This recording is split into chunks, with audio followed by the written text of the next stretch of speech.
بسم اللہ الرحمن الرحیم۔ السلام علیکم ناظرین، آپ دیکھ رہے ہیں AM نیوز پاکستان۔ مریدکے میں مذہبی اور سیاسی جماعت کے قتل ہونے والے رہنما شفیق خاں کا نماز جنازہ فٹ بال گراؤنڈ میں ادا کر دیا گیا۔ سینکڑوں کارکنوں اور معززین شہر کی شرکت۔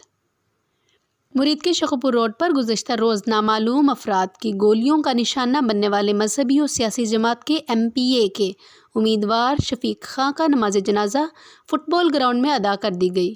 مجاہد الاسلام مولانا خالد اسلام مٹو نے نماز جنازہ پڑھائی۔ جماعت کے سینکڑوں کارکنان سمیت مقامی MPA اور متعدد معززین شہر نے بھی شرکت کی۔ مریدکے کی تاریخ میں یہ واحد جنازہ تھا جس میں پاکستان کی سکھ کمیونٹی پنجاب کے چیئرمین سمیت کئی افراد نے بھی اظہار افسوس کیا۔ نماز جنازہ کے بعد شفیق خاں کو داؤکے میں رحمان پورہ کے قبرستان میں سپرد خاک کر دیا گیا۔ رپورٹ جاری کر رہے ہیں رانا رضوان تحصیل مریدکے سے۔